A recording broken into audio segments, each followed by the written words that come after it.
Auto sequence start in 5, 4, 3, 2, 1. And now, on with the show.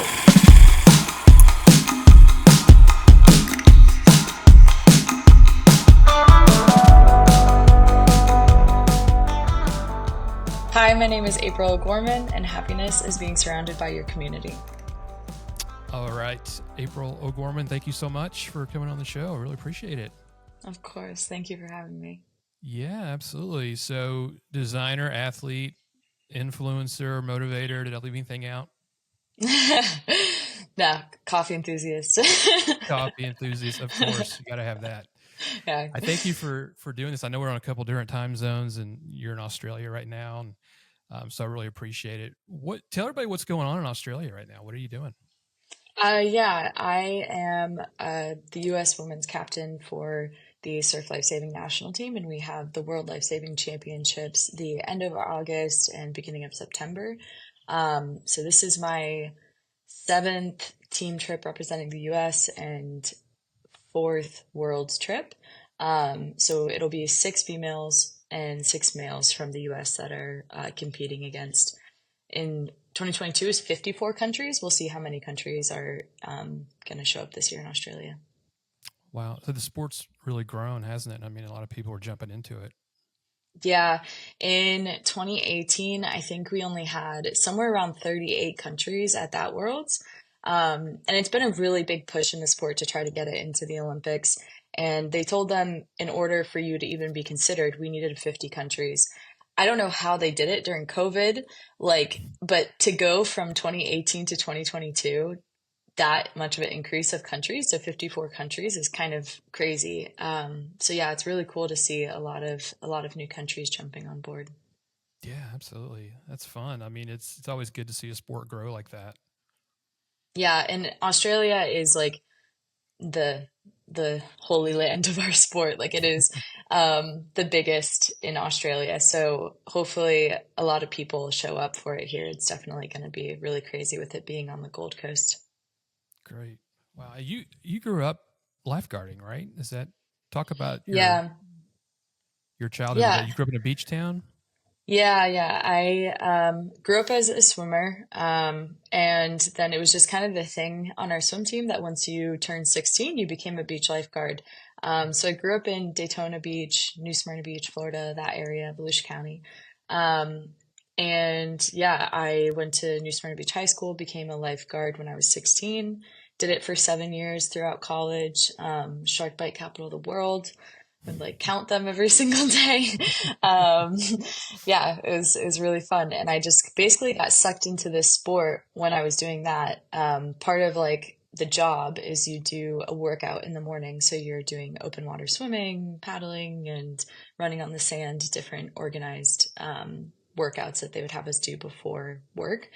And I just really enjoyed swimming in the ocean and was pretty good at it. And thankfully, our national team coach at the time was also an officer on the beach in Volusia. So I just kind of got sucked into the sport that way. There was also another national team member who was 6 years older than me that really helped me figure everything out and took me under her wing. And it was really fun to train with her, and yeah, just got sucked in. Wow. So were you also at the time an avid surfer and paddleboarder, or were you mainly swimming? Is it what you loved? Yeah, I mean, I did surfing. I was actually born in Hawaii. My dad was born and raised there. So ocean was always a part of our family, a part of our life. But growing up as a competitive swimmer, I just I didn't necessarily love the sand. I was just definitely chlorine head, but very, very quickly, now you should see the inside of my car. I have a little sand castle going by my feet, roll around in the sand. Now it doesn't bother me too much. Yeah, I think because I was a distance swimmer, you spend a lot of time staring at a black line, and it can get pretty monotonous. And then doing something like surf lifesaving, whether it's training or competition, every single time it's different. And that part of it is just what I like the most. You just never know what's going to happen. similar to the profession, Yeah. which is why it really mimics it. You just don't know what is going to happen, so you're just always on your toes, and keeps it exciting and fun. It's always, yeah, something you never know what each day is going to bring, or probably each hour when you're out there. You Yeah. don't know what's going to happen. So, were you always, what is it about the water and the ocean specifically that do you find it very spiritual? Is it healing? What do you love about the water and the ocean? Yeah. Um, I I have a very overactive mind. Like, it's very helpful for design and other work, but I really need that like break during the day that I feel like I'm not so much in my head when I am in the water, whether it's swimming or being in the ocean or surfing or doing surf life saving stuff. It just forces my brain to kind of shut off on that other side for a little bit. Um, and yeah, I think that's why I like it the most. Does it help you, do you think, in design? Does it help you kind of when you clear your mind like that? Do you ever think about designs while you're, just Oh yeah. swimming and you kind of, yeah. Yeah, I mean, less so I think with surf lifesaving now because my mind there's like girls around me like trying to catch waves, and so it's a lot less in my mind. But definitely when I was college swimming, I would like go into a training session of like, okay, I need to come up with some concept, and like would leave the practice 2 hours later and be like, okay, I know what I'm doing. Like I think swimming for that many years, I could like multitask. It got to a point. Yeah, yeah. So you don't really worry about like something's due. You just get out there and it's going to come to you. You know, it's going to hit Yeah. you. Yeah, that's awesome. Did you, stepping back to the lifeguarding, did you ever have any close calls? You mentioned the sharks and you would count sharks. Were there ever any? Because now in the Panhandle right now, it's been crazy down there. Yeah, it Shark. has been really bad. Um, I mean, I definitely had some gnarly rescues in my day, not so much like around sharks. That was always kind of something that like if you managed to be a guard that had to deal with a shark bite, it was kind of like a badge of honor, but it's Mm. very far and few between. They would be like tower next to me and be like, but yeah, I think actually like one of the craziest ones for me was during the winter, and it was actually in Daytona. It wasn't in New Smyrna. They like sent me up to Daytona because they had like too many guards in New Smyrna, and they really pull back the amount of towers that are on the beach in the wintertime. So we can be like miles apart. Like you can't see the lifeguard that's next to you, and you're by yourself for 8.5 hours a day. Um, and it's just you're responsible for as far as you can see.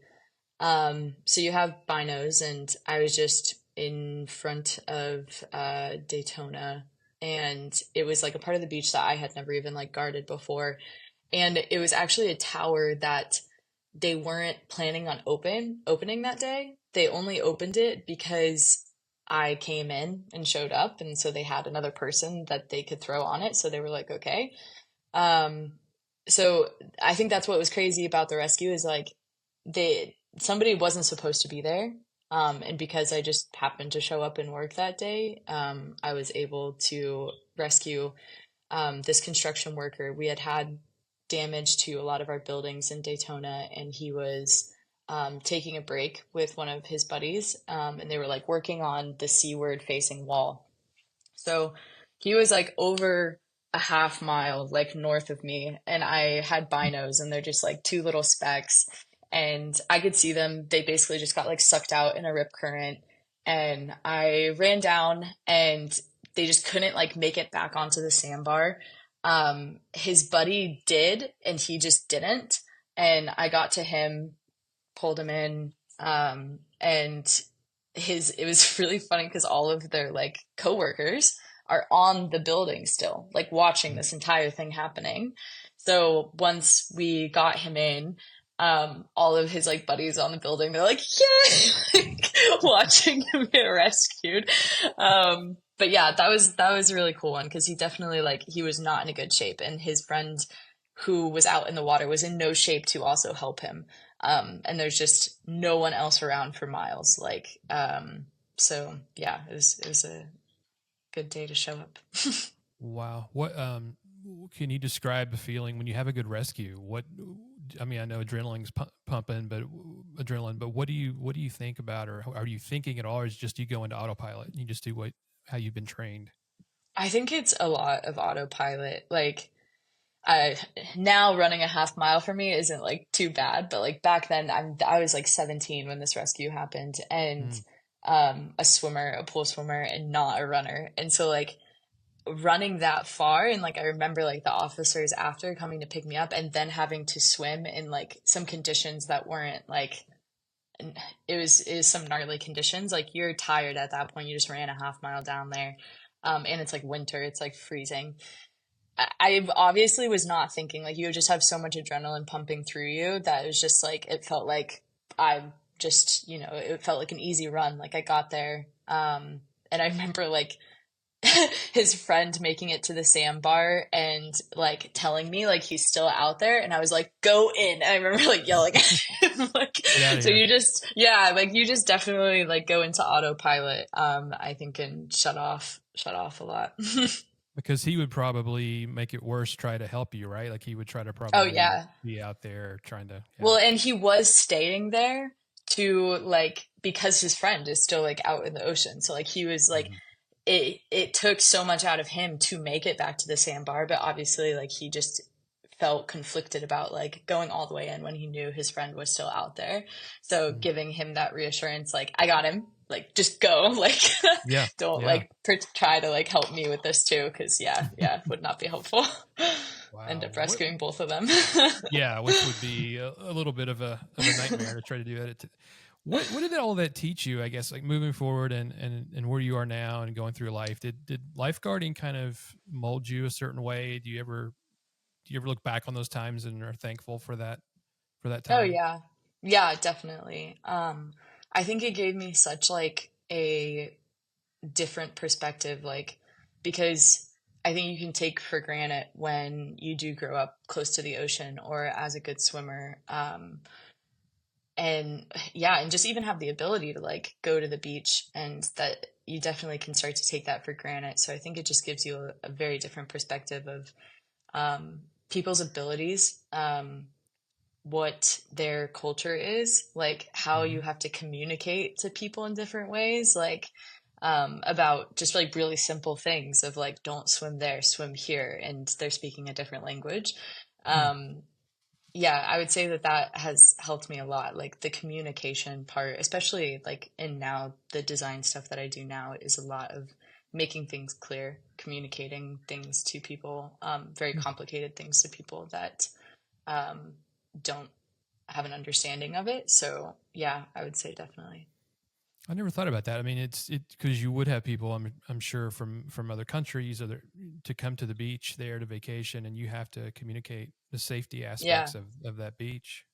Wow. Yeah, I actually have a really funny story on that too. One of my first or second years guarding in New Smyrna, the tower next to me, one of the lifeguards, he was Russian, and he spoke very little English, but he was a great lifeguard. It was really hard to understand on the radio, but like everyone loved him. He was really good at his job.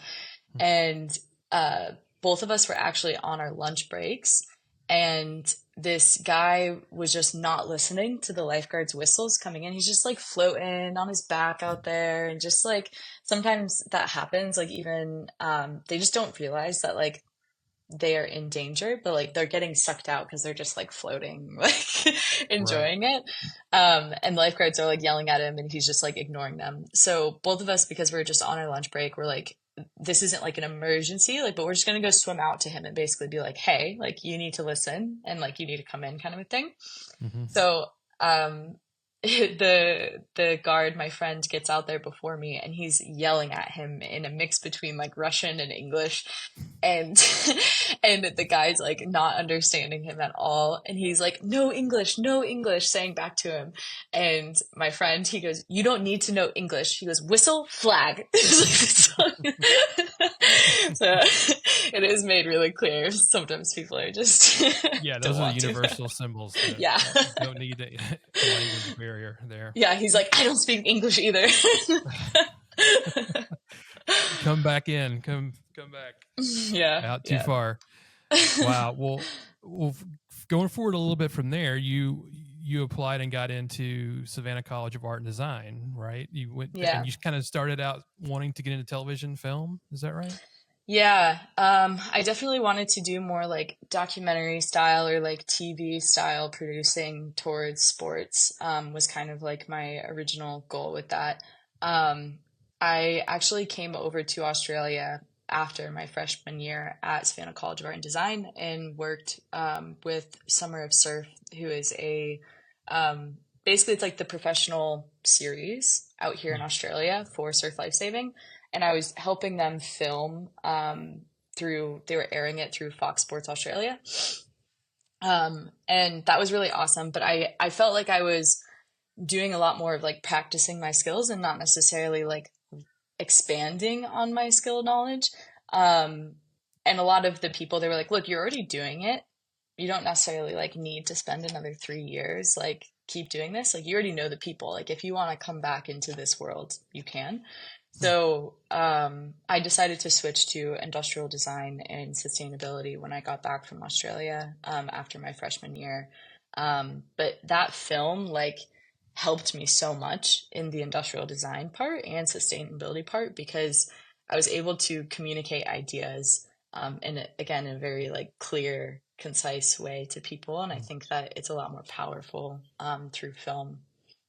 Mm. It's interesting that with lifeguarding and then design and then also television film, it's all based kind of in communication. I mean, you're one way or the other, you're communicating a message, which is cool Yeah, that all that kind of mixes together.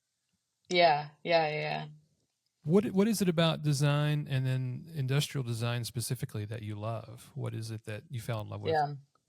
I mean, it's really funny because I didn't even know, like, people don't know what industrial design is. Like, I didn't even know what industrial design existed, but Right.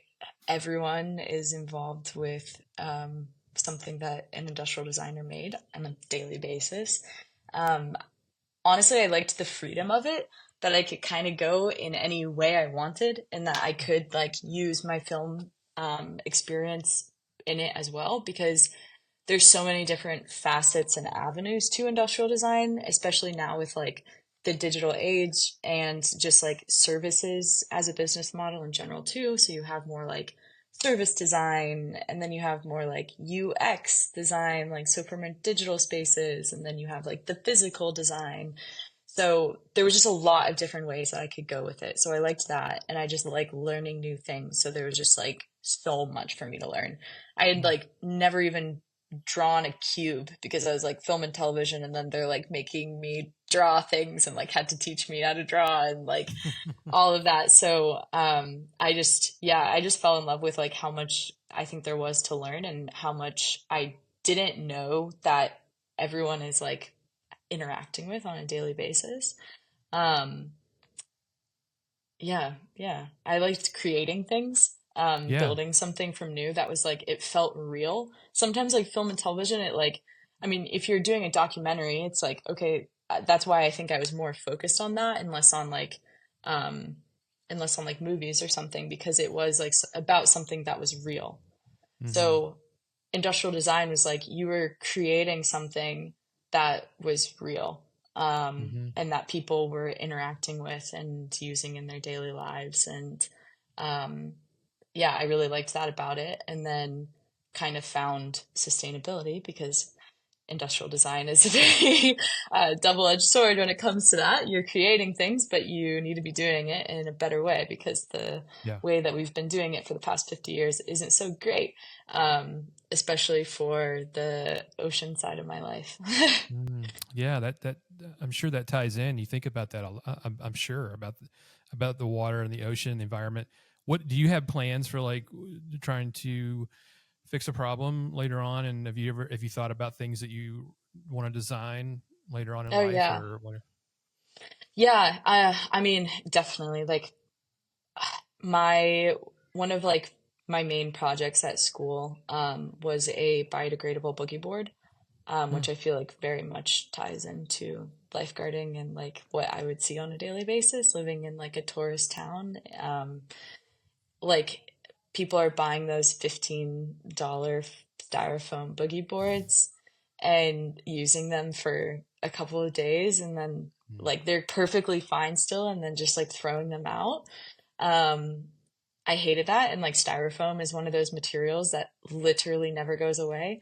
And you even like we'll get a hurricane come through, and like building materials and different things in people's homes will have like so much of like that kind of styrofoam foam material that Mm. you'll be out in the water after, and it's like in the water, just like Mm. floating around, and it's so terrible. Yeah. I mean, not only for like marine life, but also just like the amount of like chemicals and stuff that's just around floating in the water is not good.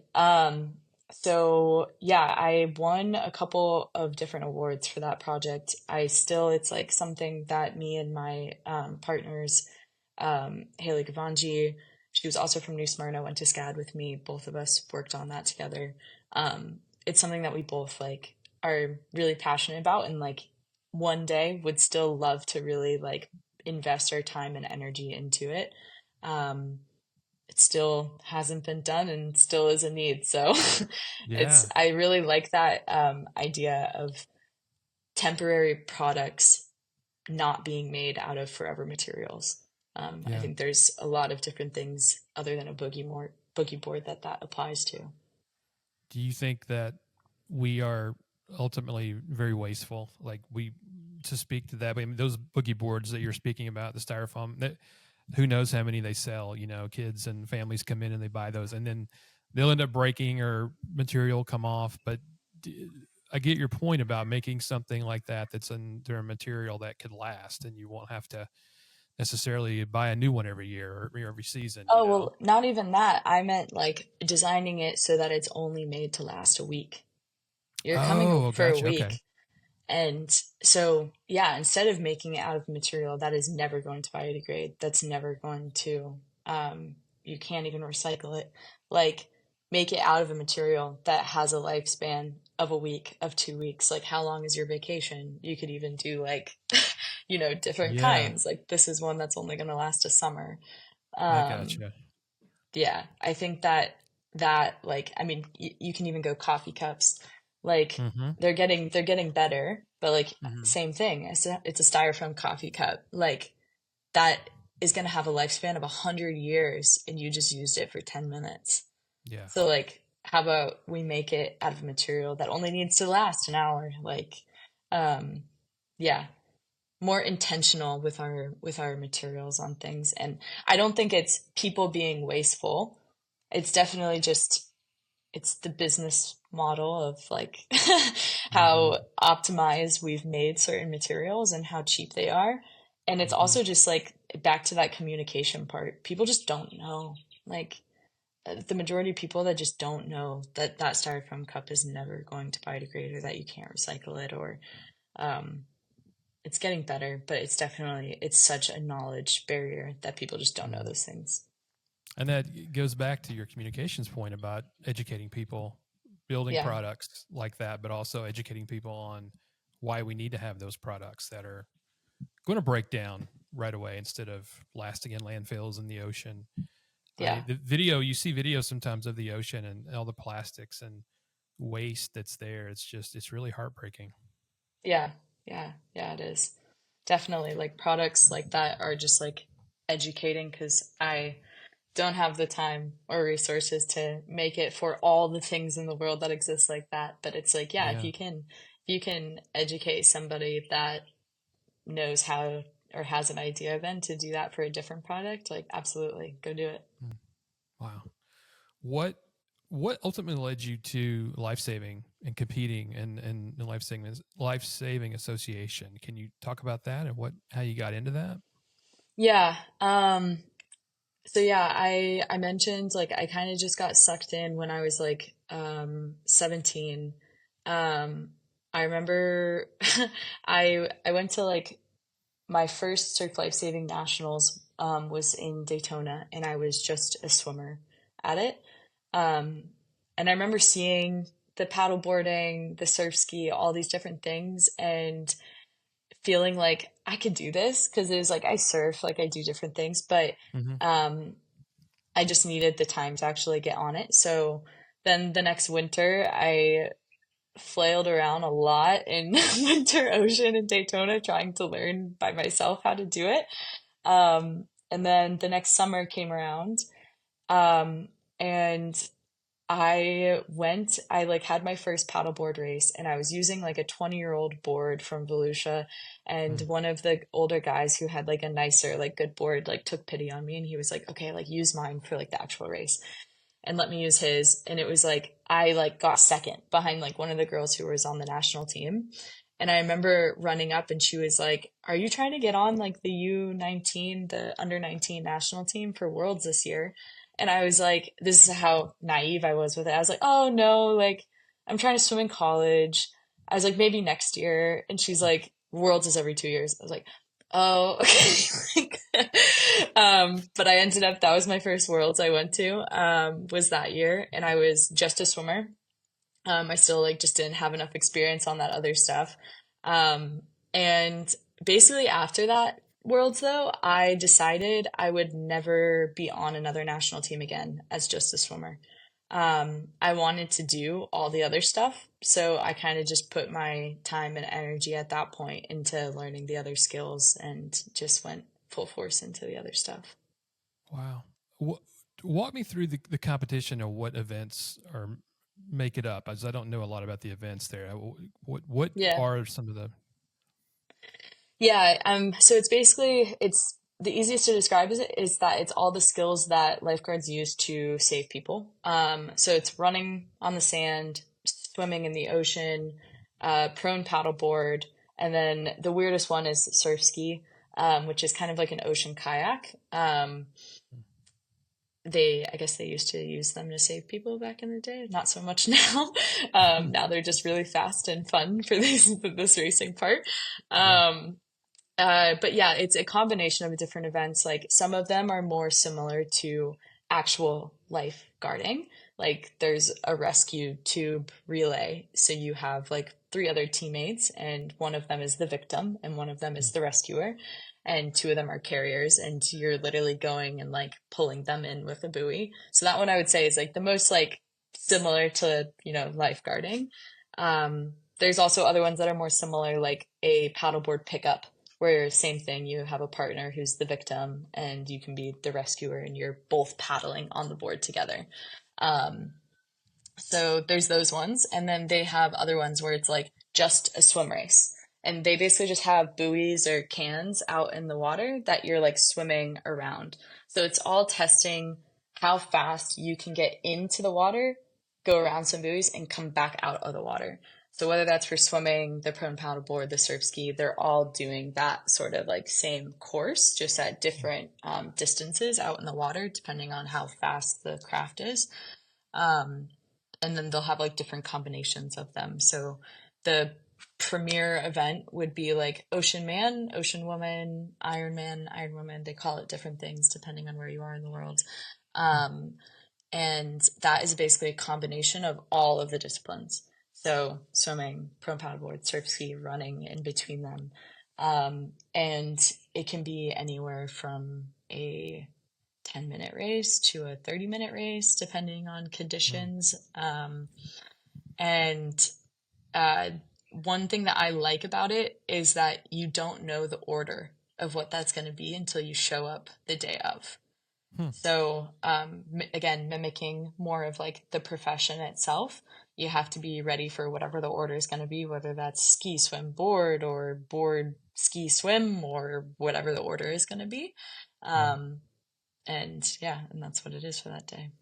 So is it each event or discipline back to back, or is it each one a competition in itself, or is it like the Iron Man, Iron Woman, where you're doing all of those? It's like each event, think of it like a swim meet. So it's like a 200 free, it'd be like surf swim. Like the IM, where it's like all the strokes together, is kind of like the Ocean Woman, Ocean Man. Okay. So they're different events that you can do as many or as little as you want. Some people only do the beach running stuff, which is beach flags or like the 90-meter sprint or run relay is like just the land-based things. And that's like all they're doing. And then swimmers, they'll just be doing like rescue tube, surf swim, run swim run, those kind of events. Yeah, so it kind of just depends on what you want to do. Why do you think it's been so hard to get this sport in the mainstream? Do you think, I mean, I know it's coming along and it's getting better all the time, but is there a reason that, is it just people don't know that it's out there? Yeah, I would say that. I mean, I grew up in a coastal community and I had no idea it existed until I was 16 and was a lifeguard. Hmm. But they have like juniors, they have like little kids like doing it at nationals and stuff and doing it at worlds like, and I wish I knew about it. Like I just didn't even know it existed. Um, I mean, it's different like depending on where you are in the world. Like that's why Australia is pretty cool. Like it it's like in the US, your first sport everyone does that you get into is soccer, like, and you everyone does Hmm. that when you're little. Yeah. That's surf life saving in Australia. Like everyone does nippers when they're little, which is Hmm. like the little kids version of surf life saving. And it's the same in New Zealand as well because it's so close and similar. Like 90% of Australia's population lives on the coast. Wow. So it's just like their culture and how their community operates is like so much involving the water that, yeah, it's just ingrained in it. Versus the US, it's just like 90% of our population does not live on the coast. I would say like the Yeah. majority of people like in the US, like it's really rare that they are having interactions with the ocean every single day. Um, so it's different. I would say culture wise. It's also just really uh, physically demanding. Like you have to be a very good swimmer, but then to learn the surf ski, to learn this prone paddleboard, to learn all the other stuff takes a long time. It's like a very long learning curve. Like takes a couple of years. So I'd say that it's also like in Australia and these other places, they don't have college sports. Hmm. So that part of it is really different too. I would say in the US, I mean, I know it was this way for me because I grew up as a swimmer. Your goal is to swim in college because it is helping you pay for school. Hmm. So they don't have that pressure here in Australia. Like you're doing it because you like doing it. Hmm. Um, and I would say a lot of parents in the US like are putting their kids in whatever sport they're doing because it's like they're hoping that it's going to help them pay for something down the line. Um, so surf lifesaving, kayaking, paddling is not a college sport. Like it is so recent that surfing is, and I would say the amount of people who are actually able to like get money from their school for that is even smaller. Um, so it's very new. Also, like the equipment, like nobody is making prone paddle boards or surf skis in the United States. That's Hmm. part of why I switched to industrial design, because I knew for me, like I couldn't afford a prone paddleboard. My parents couldn't afford a prone paddleboard. Like, I'm so thankful that Volusia County had team gear that I was able to learn on and able to use for the first couple of years before I could buy my own. But they're made in Australia, they're made in New Zealand, they're made in Europe. So Hmm. to get gear over to the US, like, it's so expensive and you're hanging on to that gear for like 10 years and Yeah. treating it like so carefully and it's different in Australia. They're getting like new gear every single summer and so they're using their gear and they're like Hmm. putting it through the ringer, so it's also just like it's different. Like I got a secondhand board and surf ski here for a total of 2 grand US dollars. In the US, you couldn't even get like a brand new board, a brand new paddle board would be more than that Hmm. to have it like sent over. So it's just like it's insane how much it costs in the US versus over here. Wow. So it's a different kind of paddleboard, right? It's not just your typical paddleboard that you could get in the US. It's, Yeah. how is it made differently? It's just the way that it's made, the material? No, it's just the shape of it is different. Hmm. So I'm trying to figure out how to describe it. So like a normal paddleboard, like stand-up paddleboard that people are probably thinking of it's pretty thin, like a surfboard. I mean, it's thicker than a surfboard so that it's more buoyant, but the prone paddleboard, it's basically the width of your knees. So it's super skinny and it's very thick. So you're sitting like really high out of the water, which makes it really tippy. But because of that, it's very fast because you're not really in the water. You're like on top of it. So yeah, it's more just about how it's shaped, less about, how it's made necessarily. And that, did they in Australia, do lifeguards still use those to get out to someone in the ocean? Is that one of the main Yeah. tools to use? Okay. Yeah, you'll see it at basically every single beach here. Oh, there you go. Yeah, dipped out for a second. We got you back now. How's training going in Australia? Are you enjoying It's it? good. Yeah. No, I love it. I love it. It's just so different. Like when I'm in the US, I'm coach. Yeah. Whatever I'm doing, training wise that I am coming up with myself, I tell people in Volusia and they show up if they want to and do what I'm planning on doing. But yeah, here I have a coach for everything and, I have like 30 other girls who are also like at my same level and like pushing as hard as I'm pushing and have similar goals and have been doing this since they were really little. So I'm learning something new every single time. And yeah, it feels like a competition every single time, every single training, which is just like we don't get that in the US. We get maybe 4 competitions a year where we're like racing kind of similar people to our level and like really pushing each other. So yeah, it's very different having that on a daily basis. And so when you're back in the States, you coach, right? Do you coach the team? Coach a team? Yeah, I have, I mean, coach, they call me coach, but I don't really feel like a coach. It's like whatever I'm training and they just also are going to do what my workout is that day. Right.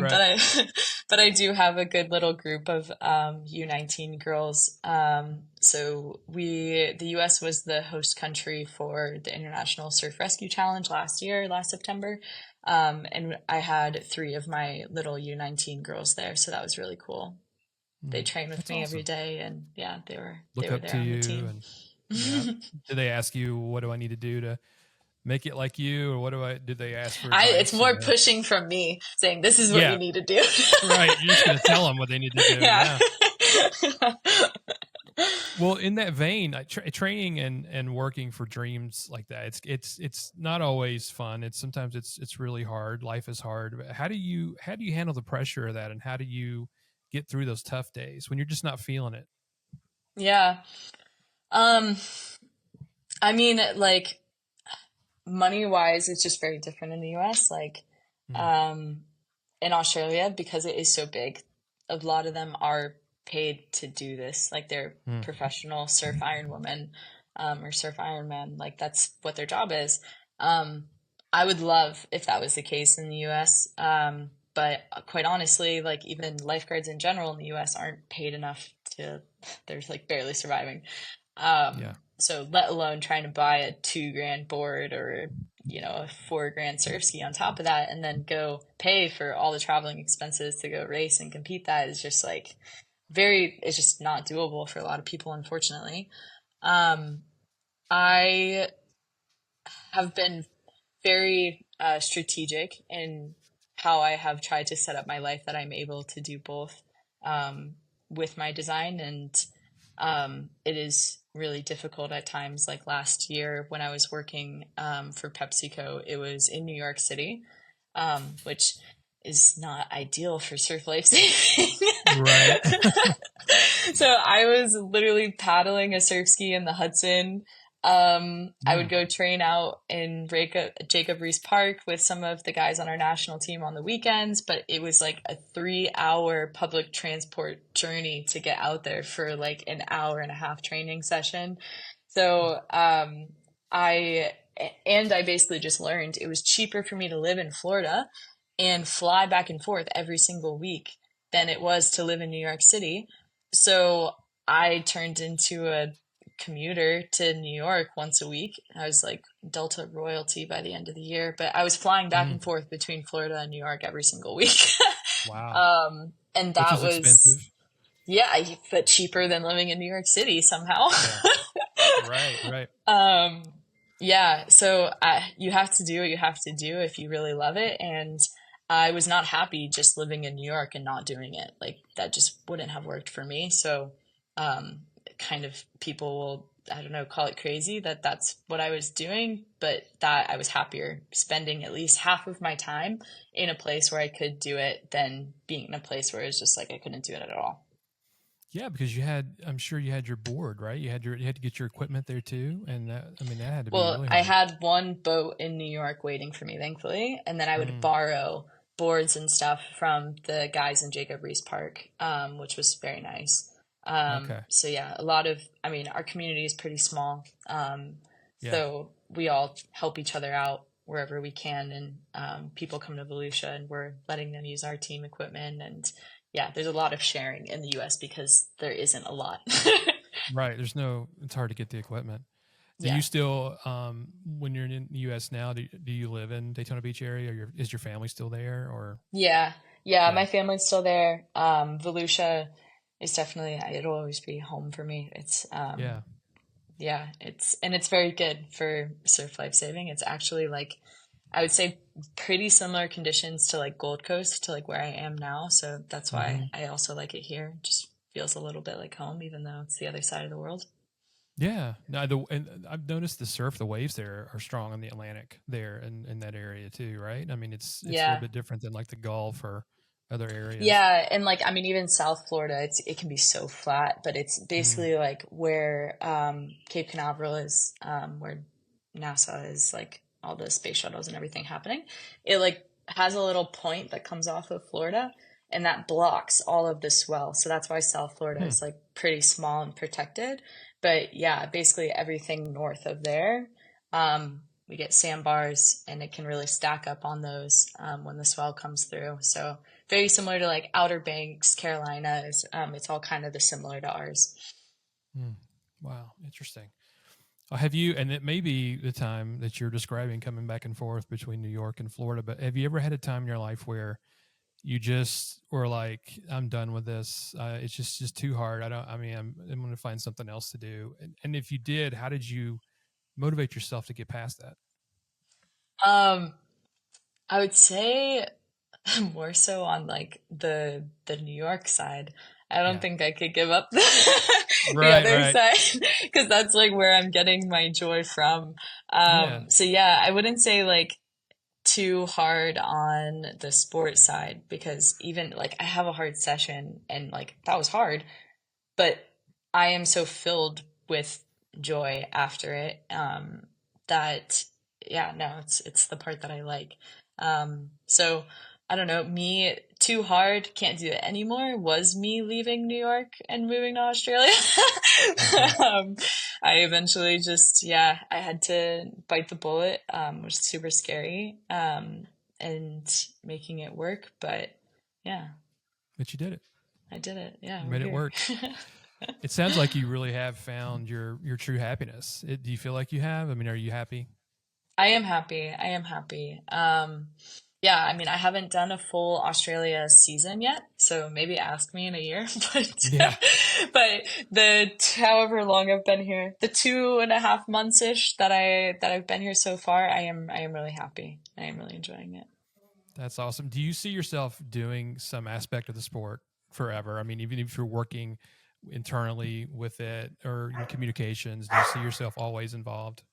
Yeah, yeah, definitely. I'm just so passionate about it, people knowing about it, people doing it from a younger age, because I think it is just an awesome sport and community of people. Um, Also, it's just really cool that it is a sport that you can do for a long time, especially surf ski. Like it's just in swimming, like it's just less like impact pressure on your body that yeah, we have masters competitions and people are doing that until they're like 85 and they're still showing up Oh yeah, doing it. So that's awesome. Yeah. What would you, because I know you've had a journey trying to get here and find your happiness. But what if someone came up and asked you, or what, if they've had trouble or struggling, what would you tell them? It could be any dream at all. What would you tell them? How do they keep going? I would say don't it's really hard when you want you want to be there tomorrow. Because I had to strategically plan to get here for 2 years, even longer. I left Australia in 2018. Yeah. So it took me 6 years to get back here. And I mean, COVID involved with that, college swimming, finding a job, saving money to then get here. It just takes time. And so I would just say the bite size, the little tiny steps, and to make a plan, but to, understand that it might not happen in the timeline that you think it's going to happen either, but to keep working at it in small little pieces. We always want things quickly, don't we? We always want things faster than they're happening. That's just human nature. I'm a very impatient person. Yeah. I know, me too. Yeah. I try to be patient, but sometimes you're just you want it so bad, you want it to happen now. So yeah. Well, the hounds seem to be They're going restless. crazy. So we better wrap this up. But where can people find you and follow your journey? Social media or where? Yeah, I would say Instagram's probably the easiest. My handle is just April Anui Nui Joy, which is April ANUENUEJOY. Yeah, and I try my best to keep everyone updated with what's going on, but I'm sure I'll be posting a lot leading up to the Worlds. Also, our US handle, especially at Worlds, it'll be really active with our team, and that's just US Life Saving Sport. Fantastic. When is Worlds? It is August 26th, I want to say, sometime that week, August 26th until September 7th. It's 2 weeks long. So the first week is going to be the national teams racing against each other, and then you do it all again for your club. So you can race for whoever your club is. So it doesn't need to be representing the US necessarily. And yeah, so it's 2 weeks long. Fantastic. End of August, all right. Beginning of September. Nice. Okay. Well, April, thank you so much. I can't thank you enough for being on, and it was a great conversation. I loved finding out about everything, counting sharks and everything else in your life. But thank you, seriously. And good luck in competition. Thank you so much. We'll be watching. Yeah, thank you. Happiness Sold Separately is created and hosted by Jason Hensley and is produced by Makash Films. Music by Soundstripe. Narration by Lauren Gobis. If you or someone you know is in crisis and needs immediate help, call the National Mental Health Hotline at 866-903-3787. We would be honored if you would rate, share, and subscribe. From the entire Happiness Sold Separately team, thank you for listening.